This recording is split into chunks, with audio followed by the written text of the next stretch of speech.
आगे की बात कर लेते हैं। अगला टॉपिक हमारा है मौर्य वंश या मौर्योत्तर काल की बात कर लेते हैं।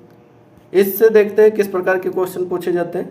मौर्य वंश का संस्थापक कौन माना जाता है, इसको याद रखना।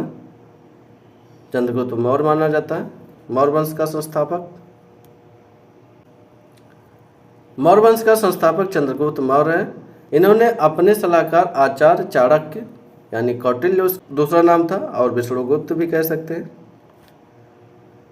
की सहायता से अंतिम नंद शासक घनानंद को पराजित कर मगध साम्राज्य पर मौर्य वंश का नींव रखा था, तो इसको याद रखना।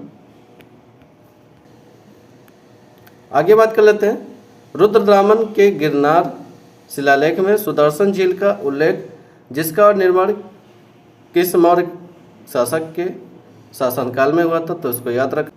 चंद्रगुप्त मौर्य के शासनकाल में इसका निर्माण हुआ था।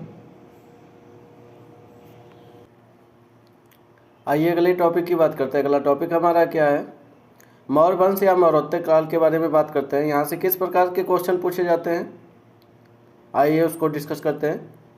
सबसे पहले बात कर लेते हैं मौर्य वंश के संस्थापक कौन थे। तो मौर्य वंश के संस्थापक चंद्रगुप्त मौर्य माने जाते हैं, तो इनको याद रखना। ये प्रीवियस ईयर्स का क्वेश्चन है, इसको जरूर लगा लेना। अगर आप लोअर पीसीएस की तैयारी करें तो आपके लिए इम्पोर्टेंट है। मौर्य वंश के संस्थापक चंद्रगुप्त मौर्य माने जाते हैं। आगे बात कर लेते हैं। रुद्रदामन के गिरनार शिलालेख में सुदर्शन झील का उल्लेख है जिसका निर्माण किस मौर्य शासक के शासनकाल में हुआ था, तो इसको याद रखना। चंद्रगुप्त मौर्य के शासन में हुआ था। आगे बात कर लेते हैं। रुद्रदामन के गिरनार शिलालेख में वर्णित सुदर्शन झील के निर्माण का श्रेय किस मौर्य अधिकारी दिया जाता, तो इसको याद रखना। पुष्यगुप्त को दिया जाता है। आगे बात कर लेते हैं। निम्नलिखित में से किसे भारत की सबसे पुरानी मानव निर्मित झील माना जाता है जिसका इतिहास 300 वर्ष ईसा पूर्व पुराना है, तो इसको याद रखना। गुजरात में स्थित सुदर्शन झील है। इसके बारे में डिटेल देख लेते हैं। गुजरात स्थित सुदर्शन झील गिरनार पर्वत के पास स्थित है। ये सबसे पुरानी मानव निर्मित झील माना जाता है, तो उसको याद रखना। इसका निर्माण चंद्रगुप्त मौर्य के राज्यपाल पुष्यगुप्त ने करवाया था, तो इसको याद रखना। बाद में अशोक, रुद्रदामन और स्कंदगुप्त ने इसका जीर्णोद्धार करवाया था, तो इसको याद रखना। आगे बात कर लेते हैं। जैसा कि अशोक के शिलालेखों में उल्लेख किया गया है, मौर्य साम्राज्य में राजधानी पाटलिपुत्र और अन्य 4 प्रांतीय केंद्रों सहित 5 प्रमुख राजनीतिक केंद्र थे। निम्नलिखित में से कौन सा प्रांतीय केंद्र नहीं था, तो इसको याद रखना। तो याद रखना इनका इंद्रप्रस्थ राजनीतिक केंद्र नहीं था। तक्षशिला, स्वर्णगिरि, उज्जैनी ये तीनों थे, तो इनको याद रखना। ये हमारा इंद्रप्रस्थ नहीं था। मौर्य साम्राज्य में 5 प्रांतों में विभाजित था जो निम्न थे। उत्तरापथ तक्षशिला था, दक्षिणापथ स्वर्णगिरि था, अंतिराष्ट्र उज्जैनी था, प्राची जो कि पाटलिपुत्र बोला जाता है, कलिंग तोसली था। यह 5 प्रांतों में बटा हुआ था। आगे बात कर लेते हैं। निम्नलिखित में से किस संप्रदाय में बिंदुसार की रुचि थी, तो इसको याद रखना। आजीवक संप्रदाय में बिंदुसार की रुचि थी। मौर्य सम्राट बिंदुसार चंद्रगुप्त का पुत्र था, तो इसको याद रखना। यह आजीवक संप्रदाय के अनुयायी थे। आजीवक संप्रदाय के प्रवर्तक मक्खल घोषाल थे, तो इनको याद रखना। आगे बात कर लेते हैं। निम्नलिखित में से कौन वह व्यक्ति है जिसका नाम देवानामप्रिय प्रियदर्शी भी था, तो इसको याद रखना। मौर्य सम्राट अशोक जी का ये नाम था।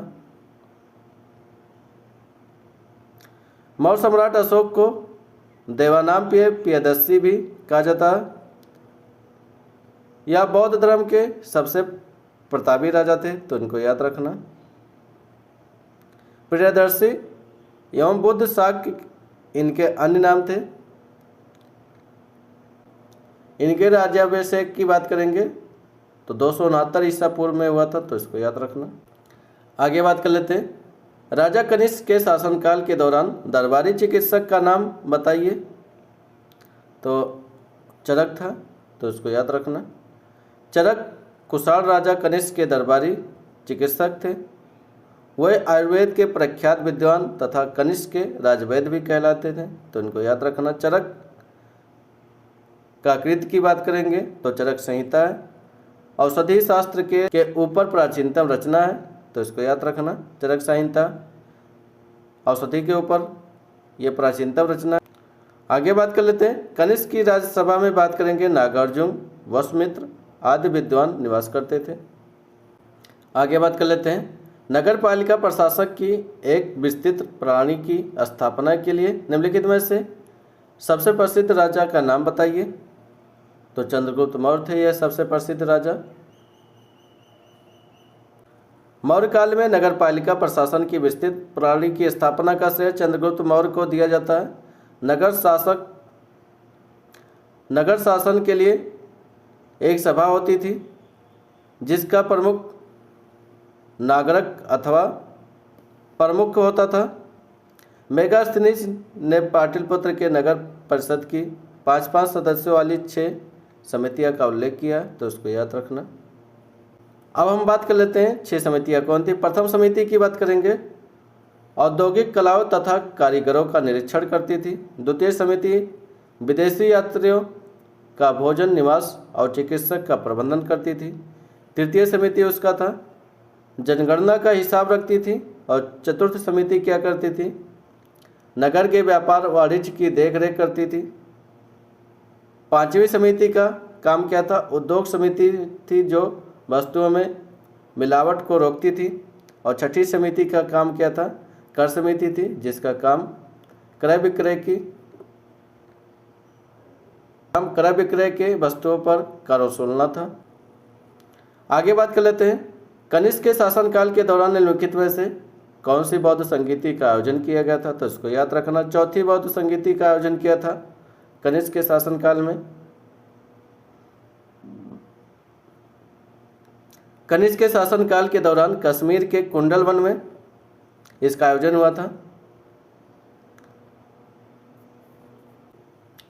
आगे बात कर लेते हैं, मौर्यकालीन भारत के विवरण वाली इंडिका के लेखक कौन थे, तो इनको याद रखना, मेगास्थनीज थे इंडिका के लेखक। मौर्यकालीन भारत के विवरण वाली इंडिका के लेखक मेगास्थनीज थे।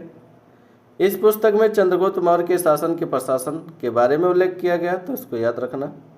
आगे बात कर लेते हैं, मेगास्थनीज इंडिका की रचना किए थे। फायान की बात कर लेते हैं, फू क्यू की रचना किए थे। होनसांग की बात कर लेते हैं, शिवकी की रचना किए थे। यह हर्षवर्धन के शासनकाल में थे। ये चंद्रगुप्त विक्रमादित्य के शासनकाल में थे। मेगास्थनीज की बात करेंगे, चंद्रगुप्त मौर्य के शासनकाल में आते हैं, तो उनको याद रखना। आगे बात कर लेते हैं, चरक संहिता संबंधित है, तो इसको याद रखना, चिकित्सा से संबंधित है। चरक एक प्रसिद्ध आयुर्वेद के विद्वान थे, तो इनको याद रखना, जो कनिष्क के यानी कुषाण वंश के राज दरबार में रहते थे। इनकी प्रसिद्ध रचना की बात करेंगे, चरक संहिता है। इसमें रोगनाशक और रोग निरोधक औषधियों का उल्लेख है। यह संस्कृत भाषा में लिखित है, तो इसको याद रखना, चरक संहिता।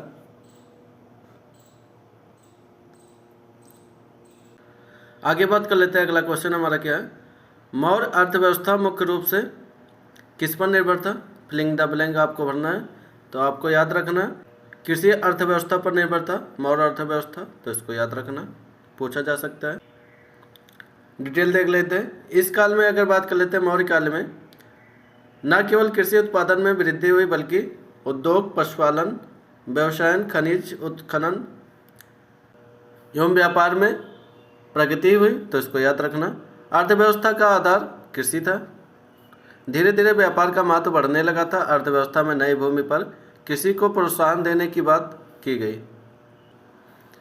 आगे बात कर लेते हैं, अगला क्वेश्चन हमारा क्या कर रहा है, अशोक के प्रधान शिलालेखों में सबसे बड़ा शिलालेख कौन सा है, तो इसको याद रखना, 13वां शिलालेख है सबसे बड़ा शिलालेख अशोक के प्रधान शिलालेखों में।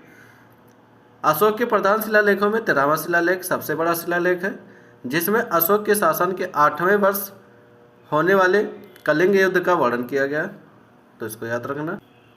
आगे बात कर लेते हैं, अगला क्वेश्चन हमारा क्या कर रहा है, अशोक के आक्रमण के दौरान कलिंग यानी पूर्वी प्रांत की राजधानी कौन सी थी, तो इसको याद रखना, तोसली थी पूर्वी राजधानी। डिटेल देखते हैं इसके बारे में। अशोक के आक्रमण के दौरान कलिंग यानी पूर्वी प्रांत की राजधानी तौसली थी। अशोक ने अपने राज्याभिषेक के 8 वर्ष बाद अर्थात 90 वर्ष 261 ईसा पूर्व में कलिंग की विजय की प्राप्ति की थी। इसका उल्लेख 13वें शिलालेख में मिलता है। इस युद्ध के बाद अशोक ने धम्म विजय की नीति अपनाई थी। आगे बात कर लेते हैं। अगला क्वेश्चन हमारा क्या करा है, निम्नलिखित किनके बीच तक्षशिला शहर स्थित है, तो इसको याद रखना। सिंध और झेलम के मध्य में तक्षशिला शहर स्थित है। तक्षशिला शहर की बात करते हैं, सिंध और झेलम नदी के बीच स्थित है। तक्षशिला पाकिस्तान के रावलपिंडी जिले में स्थित है। पूछा जा सकता है, पाकिस्तान के रावलपिंडी जिले में तक्षशिला स्थित है। तक्षशिला प्राचीन काल में गांधार राज्य की राजधानी थी, यानी प्राचीन इतिहास की बात करेंगे तो गांधार राज्य की यह राजधानी हुआ करती थी। रामायण के अनुसार बात करते हैं, भरत ने अपने पुत्र तक्षक के नाम पर इसका नाम तक्षशिला रखा था, तो इसको याद रखना। आगे बात कर लेते हैं। अगला क्वेश्चन हमारा क्या कह रहा है, सम्राट अशोक का कौन सा शिलालेख कलिंग पर उसके विजय का उल्लेख करता है, तो इसको याद रखना। 13वें शिलालेख पर कलिंग के विजय का उल्लेख मिलता है। यह ग्राम विकास अधिकारी 2018 में पूछा हुआ क्वेश्चन है। सम्राट अशोक द्वारा बनवाए गए कुल 14 शिलालेख प्राप्त हुए हैं, जिनमें से 13वां अभिलेख सबसे बड़ा अभिलेख माना जाता है। 13वें अभिलेख में सम्राट अशोक द्वारा कलिंग पर उसके विजय का उल्लेख मिलता है, तो इसको याद रखना। आगे बात कर लेते हैं। अगला क्वेश्चन हमारा क्या कर रहा है, अशोक का सिंह चतुर्मुख स्तंभ शीर्ष फिलिंद अभिलेख में आपको भरना है। एक स्तंभ पर था, तो इसको याद रखना। सारनाथ स्तंभ से लिया गया सिंह चतुर्मुख स्तंभ। अशोक का सिंह चतुर्मुख स्तंभ शीर्ष सारनाथ से लिया गया, तो इसको याद रखना। इस स्तंभ में 4 सिंह पीठ से पीठ सटाए बैठे हैं। इसे ही भारत सरकार ने राष्ट्रीय चिन्ह के रूप में स्वीकार किया है।